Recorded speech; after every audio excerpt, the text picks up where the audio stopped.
লাঠির ভর ছাড়া হাঁটতে পারেন না, এমনকি সোজা হয়ে দাঁড়াতেও পারেন না নড়াইলের জন্ম থেকে প্রতিবন্ধী গোপীনাথ বিশ্বাস।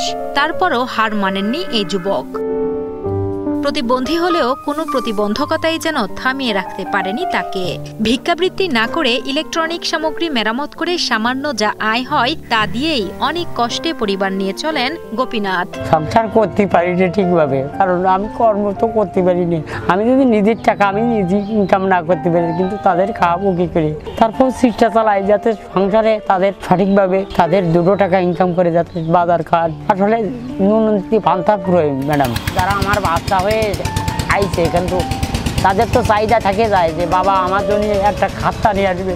নড়াইল সদর উপজেলার মুলিয়া ইউনিয়নের গোপীনাথ বিশ্বাস জন্ম থেকেই এক পা অচল।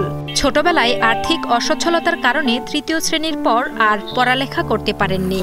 তবে পড়ালেখা না করতে পারলেও সে সময় থেকেই সামান্য ইলেকট্রনিক্সের কাজ শিখে উপার্জন শুরু করেন।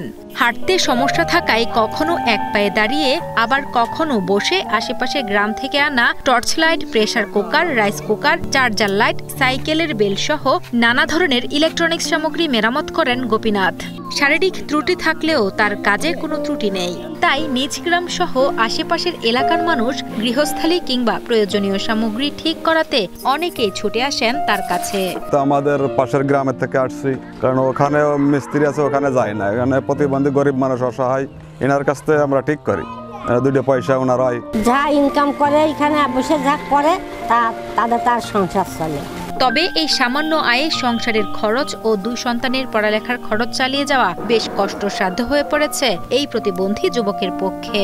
সন্তানদের ভালোভাবে পড়ালেখা করিয়ে পরিবার নিয়ে একটু সচ্ছলভাবে চলার জন্য সমাজের বিত্তবান ও সরকারের কাছে স্থায়ী কর্মব্যবস্থা করে দেওয়ার জন্য অনুরোধ জানান অসহায় গোপীনাথ বিশ্বাস।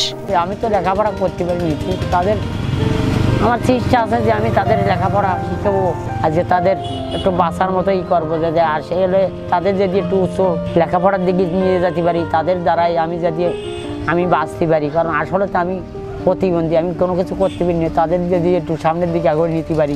গোপীনাথের এত কষ্ট দেখে স্থানীয় জনপ্রতিনিধি জানান, বসে ইলেকট্রনিক সামগ্রী মেরামত কাজ করার জন্য গোপীনাথকে সরকারি জায়গার ব্যবস্থা করে দিয়েছেন। পাশাপাশি পাবলিক টয়লেটের দেখভালেরও দায়িত্ব দিয়েছেন, যেখান থেকে প্রতিদিন তার সামান্য রোজগারও হয়। তার অভিজ্ঞতায় যে ইলেকট্রনিক একটু অভিজ্ঞতা আছে, লাইট টাইটগুলো সারে তাতে কিছু উপার্জন হয়। তারপরে আমি বাজারে একটি পাবলিক টয়লেট বানিয়ে দিয়েছি। তা সেই পাবলিক টয়লেটে বাইরের লোকজনের কাছ থেকে কিছু পয়সা সে পায়। তারপর বৈদ্যুতিক সাপ্লাইটা আমরা ইউনিয়ন পরিষদেতে দেয়, সেদিক থেকে সে কিছু সাশ্রয় পায়। আর তার একটি প্রতিবন্ধী কার্ড আমরা করে দিছি, তার থেকে কিছু সহায়তা সে পায়।